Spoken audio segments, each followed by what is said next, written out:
উম্মত এখন প্রায় 200 কোটি। 10 লাখ বেশি না 200 কোটি বেশি? আপনাদের সাতক্ষীরাতে ওইটা, আমাদের ঢাকাতে এমনি বলে।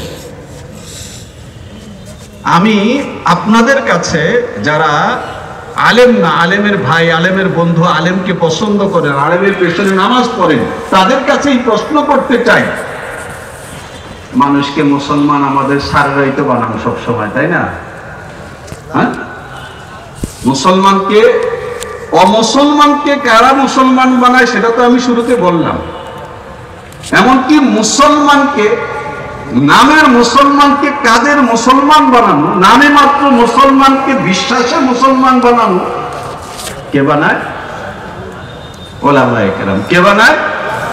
ওলামায়ে কেরাম। এই ওলামায়ে কেরামের নিয়মিত দিন চর্চা, দিনের সঙ্গে লেগে থাকা, মানুষকে টেনে এনে দিনের সঙ্গে যুক্ত করে দেওয়ার যে সাধনা, 1500 বছরের সাধনার ফসল হলো 10 লাখ থেকে আজকে মুসলমানের সংখ্যা 200 কোটি। পিউ রিসার্চ সেন্টার অমুসলিমদের একটা এনজিও,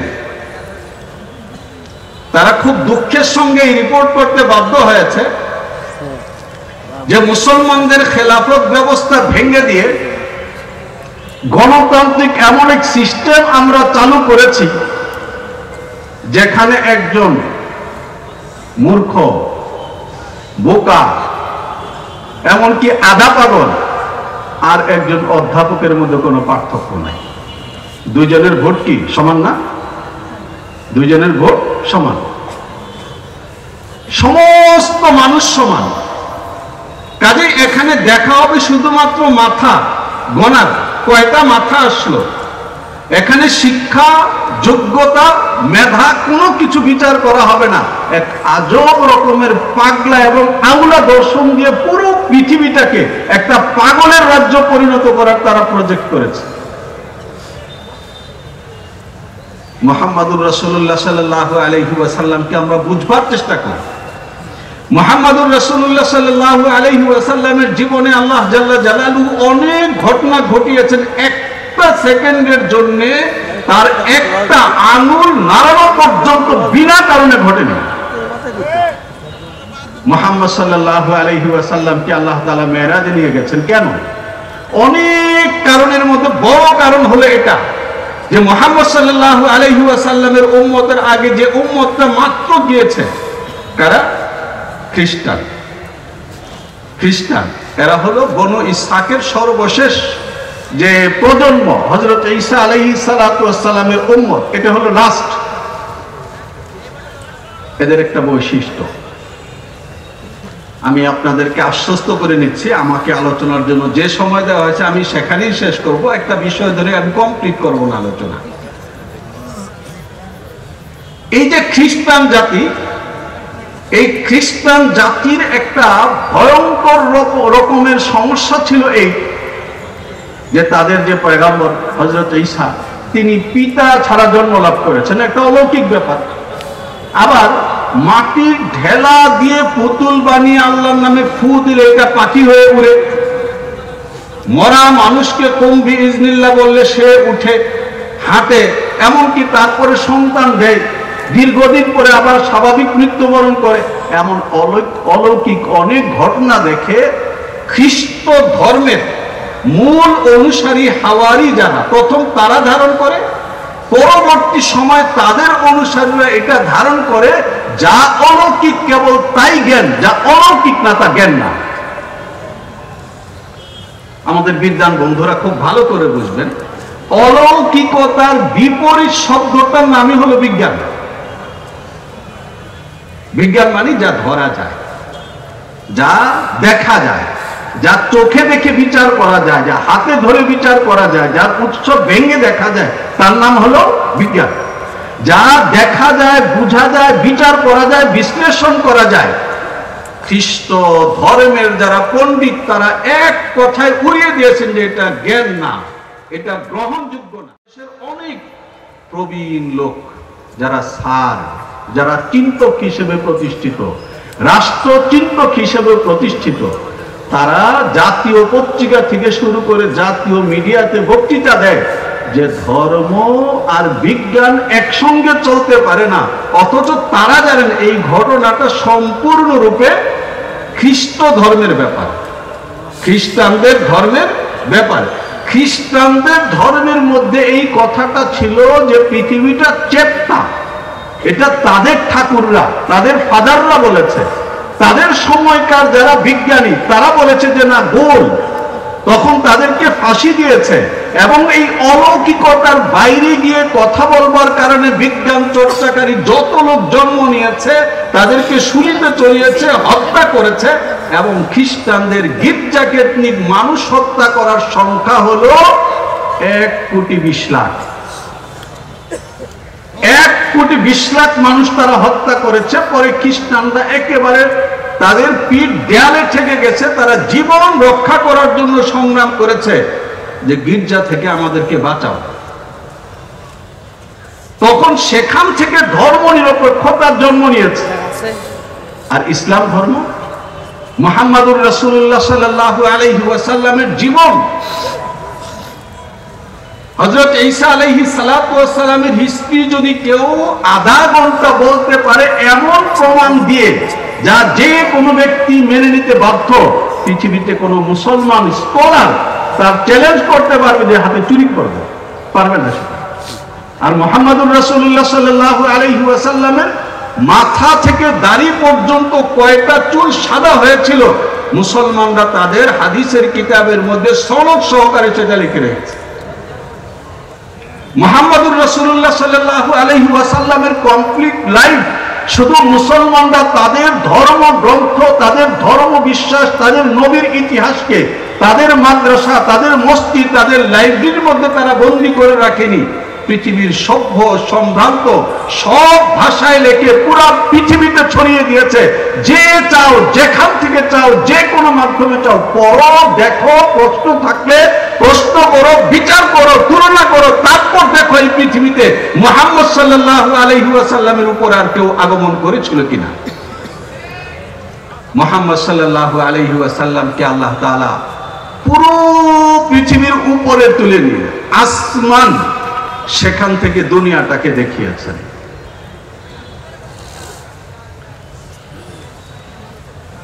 এখন আমাদের জন্য বোঝা সহজ হয়েছে, একদা বোঝা সহজ ছিল না যে বাইতুল মাকদিস থেকে আল্লাহর রাসূলের জন্য সিঁড়ি আনা হলো, তিনি উপরে উঠে গেলেন। সিঁড়ি দিয়ে উপরে উঠে কিভাবে? কিন্তু এখন তো আমরা লিফট দিয়ে বরাবর উঠি। কোরআনে কারীমকে হযরত আব্দুল্লাহ ইবনে মাসউদ রাদিয়াল্লাহু তাআলা আনহু বলেছেন, ওয়াতাসিমু বিহাবলিল্লাহি জামিআন, হাবলুল্লাহু আল কোরআন। আবু সাঈদ খুদরি রাদিয়াল্লাহু তাআলা আনহু থেকে মাউসুলান বর্ণিত আছে, হাবলুল্লাহ এর অর্থ হলো কোরআন। তাফসীরকারগণ বলেছেন যে এর অর্থ হলো এই দুনিয়ার এই মাটির উপরে হাসরের ময়দান যখন প্রতিষ্ঠিত হবে, যারা জীবনে কোরআনকে ধারণ করেছিল, বিচারাচার হয়ে যাওয়ার পরে আল্লাহর হুকুমে যখন মাটি ভ্যানিশ হয়ে যাবে, মাটির নিচেই জাহান্নাম। জাহান্নাম হা করবে মানুষকে খাওয়ার জন্য। যারা মুহাম্মদ সাল্লাল্লাহু আলাইহি ওয়াসাল্লাম আনিত কোরআনকে জীবনে ধারণ করেছিল, তারা যেন লিফটে চড়ে বসবে, এক টানে রশি তাদেরকে 7 আসমান পার করে তাদের বেহেশতে পৌঁছে দিবে। এই যে ইসলাম, এই যে কোরআন, এই যে হাসরের মাঠ, এটা আল্লাহর রাসূল স্বচক্ষে দেখবার জন্য মুহাম্মদ সাল্লাল্লাহু আলাইহি ওয়াসাল্লামকে আল্লাহ জাল্লা জালালুহু মেরাজ ঘটিয়েছে। সুবহানাল্লাহ। মুহাম্মদ সাল্লাল্লাহু আলাইহি ওয়াসাল্লাম পুরোটা পৃথিবীকে এমন ভাবে দেখেছেন, আমাদের বিজ্ঞানের ছাত্ররা, আমাদের ইতিহাসের ছাত্ররা ভূগোল বুঝবার জন্য যেভাবে তার টেবিলের মধ্যে একটা গ্রুপ রেখে ঘুরিয়ে ফিরিয়ে দুনিয়াকে দেখে, মুহাম্মদ সাল্লাল্লাহু আলাইহি ওয়াসাল্লাম পুরোটা পৃথিবীকে এক নজরে এইভাবে দেখে গেছেন। সুবহানাল্লাহ। মুহাম্মদ সাল্লাল্লাহু আলাইহি ওয়াসাল্লামের লাইফ যেমন বিজ্ঞানের আগে সমানভাবে সকলের জন্য বোধগম্য, অনুরূপভাবে উত্তর বিজ্ঞান কাল বলতে যদি কোনো কিছু হয় যে বিজ্ঞানের আবিষ্কার করতে করতে শেষ, সেই জায়গাটায় আসবার পরে যদি কোনো ব্যক্তি কোরআনের মুখোমুখি হয়, যদি কোনো ব্যক্তি হাদিসের কিতাব খুলে বসে, তাহলে সে ব্যক্তি পাবে যে ওই কালেও মুহাম্মদ সাল্লাল্লাহু আলাইহি ওয়াসাল্লাম এবং তার শিক্ষা, তার জীবন দর্শন ব্যাখ্যা করা দেখা যাবে, সেই কালের সঙ্গে মিলে যাবে। আমার বলবার কথা হলো এই, মানুষের জন্য কোরআনকে হাদিসকে এইভাবে সংরক্ষণ করে রাখছে কারা? এই উলামায়ে কেরাম। মানুষের ঘরে ঘরে এই কোরআনকে পৌঁছে দিচ্ছে কারা? এই উলামায়ে কেরাম। এই উলামায়ে কেরাম যখন ডাক দেন তখন পেরেশানির সৃষ্টি হয়। এই জন্য ইংরেজরা এই চিন্তা থেকে তারা ফ্যাক্টরি খুলেছে। সেই ফ্যাক্টরির মধ্যে নবী পর্যন্ত তৈরি করেছে, যে আমরা বললে তো শুনবে না, আপনাকে আমরা নবী বানাইতেছি, আপনি একটু বলে দেন যে আমি নবী, এবং আমি বলতেছি জিহাদ টিহাদ বলতে কোনো কিছু নেই, শান্তির বাণী। আমরা বলি যে মুসলমানদের চাইতে বড় শান্তির জায়গা তুমি আর কি চাও? এক বাইতুল মাকদিসকে, বাইতুল মুকাদ্দাসকে মুসলমানদের হাত থেকে নেওয়ার সময় সেখানে 70,000 মুসলমানকে খুন করে, খ্রিস্টানকে খুন করা হয়েছিল। সালাউদ্দিন আইয়ুবী যখন পুনর্দখল করতে গেছেন তখন সেখানে সাধারণ ক্ষমা ঘোষণা করেছেন। মুহাম্মদুর রাসূলুল্লাহ সাল্লাল্লাহু আলাইহি ওয়াসাল্লামের এই সামগ্রিক জীবনে 27টা যুদ্ধে তিনি নেতৃত্ব দিয়েছেন, আর 70 থেকে 81টা পর্যন্ত বলা হয় যুদ্ধ। এই সব কিছু মিলে 1018 জন উভয় পক্ষের নিহত হয়েছেন, আর তার বিনিময়ে তিনি 10 লক্ষ বর্গ মাইল ব্যাপী ক্ষুধাহীন এমন এক নিরাপদ পৃথিবী নির্মাণ করেছিলেন যে আজকের পৃথিবী বিশ্লেষণ করে পৃথিবীর কোন একটা দেশ তো দূরের কথা, কোন একটা রাজ্য এমন দেখাতে পারবে না মুহাম্মদ সাল্লাল্লাহু আলাইহি ওয়াসাল্লামের কমপ্লিট রাষ্ট্র যতটা নিরাপদ ছিল। শুধুমাত্র তারা নবী জন্ম দিয়ে শেষ করে নাই, অনেক কিছু জন্ম দিয়েছে, অনেক কিছু জন্ম দিয়েছে। বলবো কিনা সময় নাই, তাই বলতেছি না, কথা শেষ করি। উলামায়ে কেরাম সমাজের মধ্যে আমাদেরকে কি দেন? আমি একটা পয়েন্ট বলেছি, সে একটা পয়েন্ট একটু ছড়িয়ে গেল। সে পয়েন্টটা হলো এই যে উলামায়ে কেরাম আমাদেরকে শিখিয়েছেন, মুখস্থ করিয়েছেন আযান, মুখস্থ করিয়েছেন ইকামত। এই আযান ও ইকামত কি এটা আমরা বুঝি নাই, কিন্তু আমাদের বন্ধু ইংরেজরা বুঝেছে। অনেক বছর আগের না, এখন থেকে প্রায় 20 বছর আগের ঘটনা। ইন্ডিয়ার গুজরাট অঞ্চলের গল্প। দারুল দেওবন্দের শেখুল হাদিস এবং সদরুল মুদাররিসিন মুফতি সাঈদ আহমদ পালনপুরি তার এক বক্তৃতায় কিছুটা বলেছেন, তার ভূমিকায় লেখক বাকিটা লিখেছেন। সেটা হলো এই, হঠাৎ করে তাদের অঞ্চলে দেখা গেল অনেক হসপিটাল তৈরি হচ্ছে, এবং হঠাৎ করে এই অঞ্চলের মধ্যে মানব দরিদ্র বিপুল পরিমাণে মেয়ে মানুষ ছড়িয়ে পড়েছে। আর মোর পে মিল যাতে হে রেজাকার হাজারো, উর্দু সাহিত্যের একটা কবিতা। हर मोड़ पे मिल जाते हैं रेजाकार हजारों, शायद तेरी बस्ती में अदाकार बहुत है। যে যেখানেই দেখি সেখানে একদম আমার জন্য পাগল। না, কবি বলতেছে আমার সন্দেহ এখানে মনে হয় অভিনয়কারী মানুষের সংখ্যা অনেক বেশি।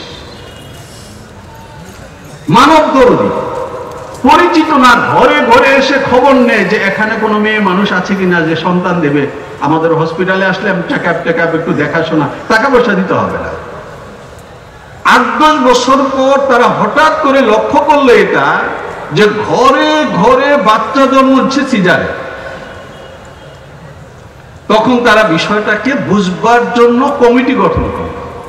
পরে তাদের সামনে এটা আসলো, লক্ষ্য করুন আমাদের দেশে যে নাই তেমন না, এটা আসলো যে যখন কোনো হসপিটালে, এনজিও হসপিটালে শিশু জন্ম নেয়, তো সেখানে যদি বাবা যান, দাদা যান, নানা কেউ যদি সেখানে পৌঁছে যান এবং বলেন যে আমাদের শিশু কোলে দাও, আমরা আযান ইকামত দেব, একটু 2-3 ঘন্টা 4 ঘন্টা ওয়েট করে তারপর দেয়।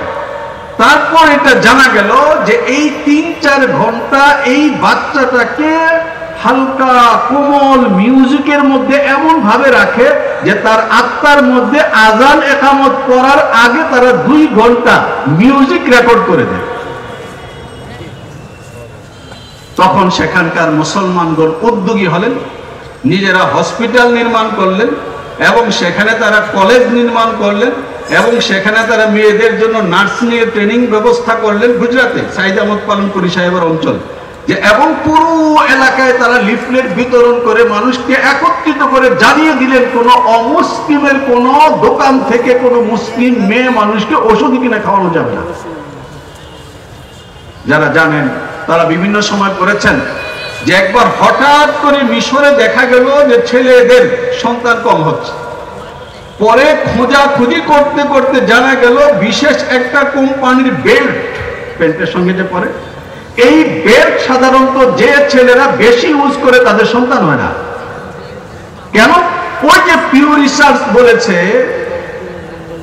যে পৃথিবীর বেঈমানরা একত্রিত হয়ে মুসলমানদের জন্য রাজ দরজা বন্ধ করবার কৌশল হিসেবে যে গণতন্ত্র জন্ম দিয়েছে, এখান থেকে ১৫০০ বছর আগে মুহাম্মদুর রাসূলুল্লাহ সাল্লাল্লাহু আলাইহি ওয়াসাল্লাম বলে গেছেন, তাযাওয়াজুল ওয়ালুদাল ওয়াদুদ ফাইন্নী মুকাফিরুম বিকুমুল উমামা।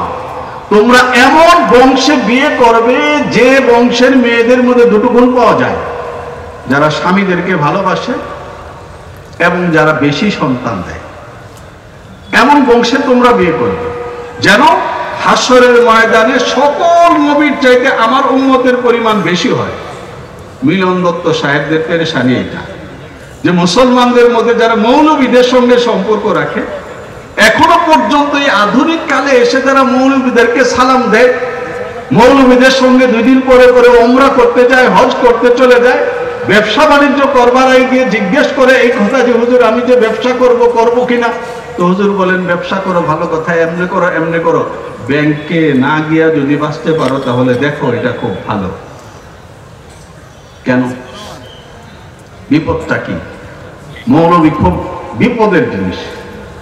বিপদ হলো এই, ছোট্ট একটা উদাহরণ দেই, আশা করি সকলেরই বুঝে আসবে। একজনের নাম স্বপন আর একজনের নাম তপন,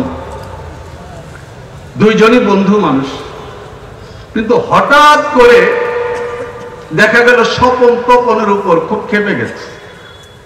দেখা হলেই বলে যে কাজটা একেবারে তুমি ঠিক করো না, তোমার সঙ্গে আর চলা যাবে না, তুমি নিরাপদ মানুষ না। এখন সে বলে যে স্বপন আমি এমন কি কাজটা করেছি যে তুমি এমন ক্ষেপো? স্বপন কি কাজটা করেছে? স্বপন কাজটা করেছে হলো এই, ধরেন ওই এলাকার মধ্যে আরেক ব্যক্তি আছে, তার নাম মানিক রতন, না মানিক রতন একসাথে আবার হয় না, মানিক হয় রতন হয়, জন্য আমি মিলায় মানিক রতন বললাম। সেই মানিক রতন ঠিক করেছে এটা যে তপনের 2 ভাই আর 1 বোনকে হত্যা করবে। এই হত্যা করার জন্য সে একটা বড় ছুরিও কিনছে, কিন্তু এটা ভোতা, আপনাদের সাতক্ষীরাতে ভোতা বলে, ধার কম, তো এটা ধার দেওয়ার জন্য তার বালু দরকার, আর বালু আছে হলো তপনের কাছে। আবার তপন এটাও জানে যে এই মানিক রতন একটা বড় ছুরি কিনেছে আমার 2 ভাই 1 বোনকে হত্যা করার জন্য, আর এটা ধার করার জন্য তার বালু দরকার। তখন বলছে যে আমার কাছে একটু বালু বিক্রি করো, করতে পারি, 1000 টাকা লাগবে 1 মণ বালু। আচ্ছা দাও, দিছে। সেই বালু দিয়া ছুরিটাকে ধারাইছে, ধারাইয়া তারপরে তার কেন করো, হুজুরের কাছে পরামর্শ করলে হুজুর বলেন যে ব্যবসা করো, মন দিয়ে করো, এইটা করো, মানুষের উপকারী জিনিস বিক্রি করো, আর দেখো চেষ্টা করো ব্যাংকের সাথে লেনদেন না করে বাঁচতে পারো কিনা। তার কারণ হলো ব্যাংকে আমি টাকা দিলাম, ব্যাংকে ভাঙবার সময় এখন নাই। ওলামায়ে কেরাম আপনাদেরকে শুক্রবারে শোনান না, তো দোকানদারের কয় আরেকটা বিড়ি দে। ঢাকায় বিড়ি খায়, আপনাদের ইয়েতে সাতক্ষীরায় তো আর বিড়ি খায় না, বিড়ি খায়, সময় কাটায়। নামাজ শুরু হয়ে গেলে পিছনে গিয়ে দাঁড়াবে, আর ইমাম সাহেব একদিকে সালাম ফিরাইলে আরেক দিক দিয়ে দৌড় দেয়। এত ব্যাকুল না যে মসজিদে বসে থাকবে না। তো যারা বোকা মুসল্লি আসে আগে ভাগে যায়, তারা এই সমস্ত ইতিহাস জানে যে ব্যাংকিং এটা একটা নেট, এই নেটের মাধ্যমে, এই জালের মাধ্যমে কারা শিকার করে ঘোরাতে কারা বসা আছে। সুতরাং এটা শুধুমাত্র বালু দিচ্ছি এমন না, বরং এটা এমন একটা প্রজেক্ট, এখান থেকে যে টাকাগুলো আসে সেই টাকাগুলোই ফিরিয়ে আবার আমাদেরকে শিক্ষার খাতে দেওয়া হয়, চিকিৎসার খাতে দেওয়া হয়, এবং এক দলকে দেয় মানুষ মার, আরেক দলকে দেয় উপর থেকে তোরা পানি পাঠা, তাই না? একদিক থেকে বোমা পাঠায়, আবার কি আরেক দিক থেকে পানি, খাবারের স্যালাইন, ট্যাবলেট, এই সব আমাদের টাকা দিয়ে এই তামাশা করা হয়। ওলামায়ে কেরাম বরাবরই এই ঝামেলার জিনিস। সারাটা বাংলাদেশ যদি মসজিদ হয়ে যায়, জাতিসংঘের মাথা ব্যথা হয় না। প্রয়োজনে জাতিসংঘ সেখান থেকে বাছাই করা টাইলস পাঠিয়ে দেবে, কিন্তু পৃথিবীর মাটির নিচেও যদি কোনো জায়গায় একটা মাদ্রাসা তৈরি হয়, জাতিসংঘের মাথা চক্কর দেয়। তার কারণ এখান থেকে এমন জিনিস পয়দা হবে, যে জিনিস আমাদেরকে আমাদের প্রজেক্টের সামনে বুক টান করে দাঁড়াতে শেখায়। আমার কন্যাকে আমি বেপরদায় ঘর থেকে বের হতে দেব না, উলামায়ে কেরাম শেখায়। আমি কথা এখানে শেষ করছি। মুহাম্মদুর রাসূলুল্লাহ সাল্লাল্লাহু আলাইহি ওয়াসাল্লাম নামাজ, রোজা, হজ, যাকাত থেকে শুরু করে দৈনন্দিন জীবন হয়ে আন্তর্জাতিক পৃথিবী পর্যন্ত একজন মানুষের লাইফস্টাইল কেমন হবে, চিন্তা চেতনা কেমন হবে, শিক্ষা কেমন হবে, মুহাম্মদুর রাসূলুল্লাহ সাল্লাল্লাহু আলাইহি ওয়াসাল্লাম ওই জমানায় হযরত যায়েদ ইবনে সাবিতকে বলেছেন ইহুদিদের ভাষা শেখো। কেন? মান তাআল্লামা লুগাতা কওমিন আমিনা শাররাহুম, যে ব্যক্তি শত্রুর ভাষাটাকে জানে, সে ওই শত্রুর সমস্ত চক্রান্তটাকে গোড়ায় গিয়ে ধরতে পারে। একটা সময় ছিল যখন এই বিশাল অঞ্চলকে শাসন করেছে আমাদের মুঘলরা, তাদের মুঘলাই ভাষা ছিল ফার্সি, আমাদের মাদ্রাসাগুলো ফার্সি ভাষা পড়িয়েছে।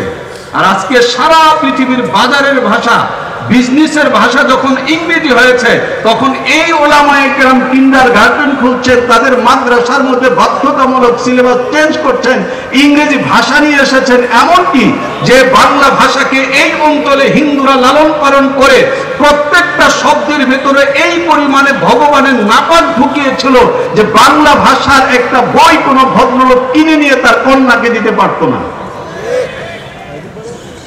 এখন পর্যন্ত আপনি বাংলা একাডেমিতে যান, একজন পিতা হিসাবে আপনার কন্যার জন্য কোন একজন অধ্যাপকের একটা গল্পের বই, কবিতার বই আপনি কিনে আনতে পারবেন না।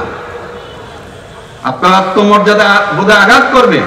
আর সেই জায়গায় এখন উলামায়ে কেরাম বাংলা ভাষায় এই পরিমাণে বই লিখেছেন যে আমাদের বাংলা একাডেমি ভয় পায়। উলামায়ে কেরামের স্টলকে তারা অনুমোদন দেয় না। তার কারণ উলামায়ে কেরামের স্টলকে যদি অনুমোদন দেওয়া হয়, তাহলে যে কোনো পাবলিকেশনের তুলনায় ইসলামী বইপত্রের বিক্রি বেশি হয়।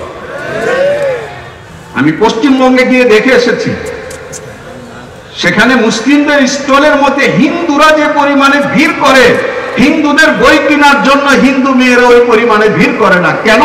মুসলমানদের লাইফস্টাইল, সকালবেলা ঘুম থেকে উঠে দাঁত মেজে পরিষ্কার করে যে সূচনা, আবার একেবারে ঘুমানোর আগে পরিচ্ছন্ন হয়ে ঘুমানো, এই যে লাইফস্টাইল, তার চিন্তা চেতনা, তার মানবিকতা এবং তার লেনদেনের পরিচ্ছন্নতা, তাদের লেখালেখি, বইপত্র, আলোচনার মধ্যে এমনভাবে উঠে এসেছে যে পৃথিবীর মুসলিম তো মুসলিম, অমুসলিম শিক্ষিত তরুণ তরুণীরা পর্যন্ত ইসলামকে জানবার জন্য মুখিয়ে আছে। আমি এই কথা বলে আপনাদের কাছ থেকে বিদায় নিচ্ছি। পবিত্র ইসলামকে মুহাম্মদুর রাসূলুল্লাহ সাল্লাল্লাহু আলাইহি ওয়াসাল্লাম ১৫০০ বছর আগে ঠিক যেই জায়গায়, যে চরিত্রে, যে অলংকার রেখে গেছেন, দীর্ঘ ১৫০০ বছর ইতিহাসে উলামায়ে কেরাম খেয়ে না খেয়ে পবিত্র ইসলামকে ঠিক ওইভাবেই ধরে রেখেছেন। ইসলামের একটা জের জবর পরিবর্তন হয় নাই। আমাদের বাংলাদেশের এক উজ্জ্বলতম ইতিহাস হলো এটা, যে এখানকার মুসলমানগণ ভালোবাসা দিয়ে উলামায়ে কেরামের সঙ্গে থেকেছেন। তাই পৃথিবীর সামনে মুসলমানদের এই